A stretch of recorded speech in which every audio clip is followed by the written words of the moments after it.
나단 선지자는 여호와 하나님께서 말씀하신 대로 다윗 왕에게 전달을 했습니다. 하나님의 놀라운 응답을 전해 들은 다윗의 반응은 무엇이었습니까? 오늘 첫 번째로 보면 주시는 복을 겸손한 마음으로 받았습니다. 다윗 왕은 여호와 앞으로 들어가서 기도했습니다. 다윗은 자신에게 복을 주시겠다라는 말씀 앞에서 자신은 이 같은 복을 받기에 부족한 자라고 겸손하게 기도했습니다. 17절에서는 주께서 나를 존귀한 자들 같이 여기신 하나님이시다. 그리고 18절에서는 주의 종에게 베푸신 영광에 대해서 다시 말씀을 드릴 것이 없을 만큼 충분히 영광스럽게 하셨다라고 말을 했습니다.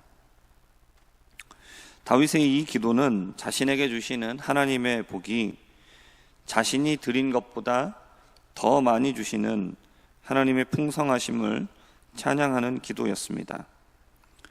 자신이 드린 것보다 더 주셨다라는 것은 받을 만한 자격이 되지 않음에도 더해서 주셨다라는 것이죠. 다윗은 이러한 하나님의 복에 대하여서 받을 만한 자격이 부족한데 저는 부족합니다. 하지만 그렇다고 해서 그 주시는 복을 거절했느냐? 그렇지는 않았습니다. 대신에 자신이 주시는 복을 받기에는 부족하나 주시는 하나님의 은혜가 얼마나 큰지를 인정했습니다. 선물을 주실 때에 가장 좋은 모습은 겸손한 마음으로 받는 겁니다. 그리고 선물을 주는 상대방의 호의를 칭찬하는 것이죠. 하나님은 우리에게 은혜로서 큰 복을 주시는 분입니다. 우리는 그 복을 받기에 너무나 부족한 자라는 사실은 변하지 않습니다. 그러나 우리가 그 복을 거절해서는 안 됩니다. 반대로 자신의 부족함을 인지하지 못하고 자신이 복을 받을 만한 사람이기 때문에 주신다라고 착각해서도 안 됩니다.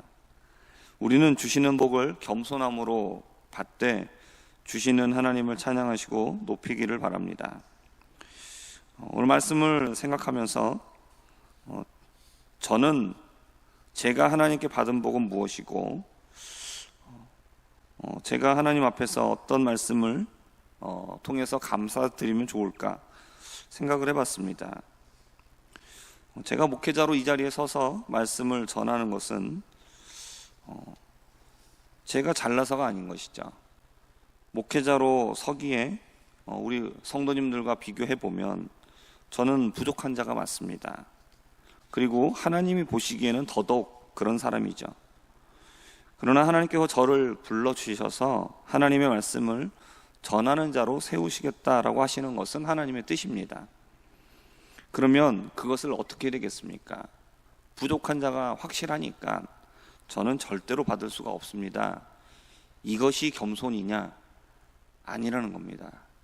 부족한 것은 맞습니다. 하지만 하나님께서 부족한 자를 불러주셨다. 그래서 직분을 맡겨주셨다. 그러면 그것을 감사함으로 받는 것이죠. 그렇기 때문에 하나님께 감사함으로 이 직분을 받았습니다. 그렇기 때문에 이 자리에 세우신 하나님의 뜻대로 말씀을 전하는 것이 저의 사명이고 또 세우신 하나님께 큰 영광을 돌리고 하나님께 감사드리는 것이 제가 해야 될 일이라는 것입니다. 오늘 말씀을 생각하면서 저를 불러주시고 세워주신 하나님 앞에 감사를 드렸습니다. 우리 성도님들에게도 하나님께서 주신 각각의 복이 있을 줄 압니다.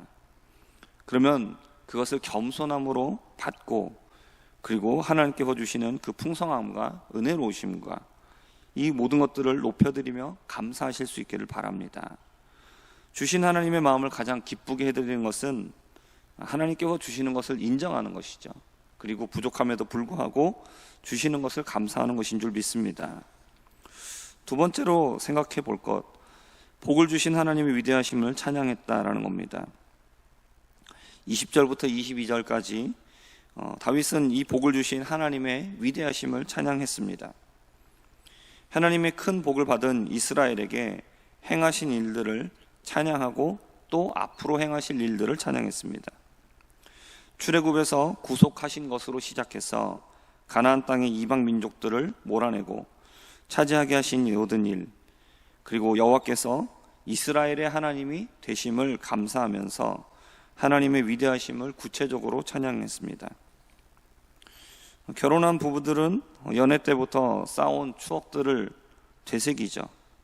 그리고 그 위에다가 또 하나씩 둘씩 또 서로 사랑하고 추억을 쌓아갑니다. 그리고 또 나중에 또 그것을 또 추억합니다. 하나님과 우리의 신앙생활도 마찬가지입니다. 하나님께서 우리를 구원해 주시고 우리와 동행하시면서 우리에게 필요한 것들을 주시고 또 인도해 주신 그 모든 과정을 되새기면서 우리가 하나님 앞에 감사하는 것이죠. 그리고 그 위에다 앞으로 주실 은혜들을 바라보는 것, 그러면서 감사하는 것, 이것이 우리의 신앙생활입니다. 다윗은 인격적이신 하나님과 함께 진정한 관계를 맺는 신앙생활을 했습니다. 하나님을 믿는 것은 하나님에게 내가 필요한 것을 얻어내는 것이 아닙니다. 하나님과 인격적인 관계를 맺어 나가는 겁니다. 그러면 그 관계 안에서 하나님은 우리에게 필요한 것들을 더해 주십니다. 그러므로 우리는 대가로 복을 얻는 것이 아니라 은혜로 얻는 것이죠. 그리고 그렇기 때문에 복을 주시는 하나님을 찬양하는 것입니다. 하나님께서 주시는 복에 대하여서 구체적으로 하나님을 찬양하실 수 있기를 바랍니다. 그리고 이전에 주신 하나님의 복, 그리고 그 복을 기반으로 또 앞으로 주실 복을 기대하며 하나님 앞에 찬양할 수 있는 우리가 되기를 바랍니다. 세 번째로 우리가 생각해 볼 것은 약속하신 하나님을 믿고 기도했습니다. 25절에서 다윗은 이렇게 말합니다. 종을 위하여 왕조를 세우실 것을 이미 듣게 하셨으므로 주의 종이 주 앞에서 이 기도로 간구할 마음이 생겼다라고 말을 하고 있습니다. 다윗이 들은 내용은 다윗의 왕조가 영원토록 지속되게 하시겠다라는 하나님의 약속이었습니다. 다윗의 이 기도는 자신이 하나님께 요청을 해서 받은 게 아닙니다. 하나님께서 주시겠다라고 하신 말씀을 듣고 그것을 믿고 기도한 내용입니다. 우리의 기도는 내가 원하는 것을 얻어내는 것이 아니기 때문에 우리의 기도는 주님의 뜻을 구하는 기도가 되어야 합니다. 약속하신 것을 믿고 그 말씀하신 대로 우리가 기도하는 겁니다. 그럴 때 우리에게 참된 소망이 있습니다. 참된 기도는 약속을 믿고 하는 기도입니다. 그리고 하나님의 뜻대로 이루어질 것을 믿고 기도하는 것입니다. 말씀대로 기도하는 것은 하나님의 뜻대로 기도하는 것이죠. 이러한 기도가 응답받을 수 있습니다.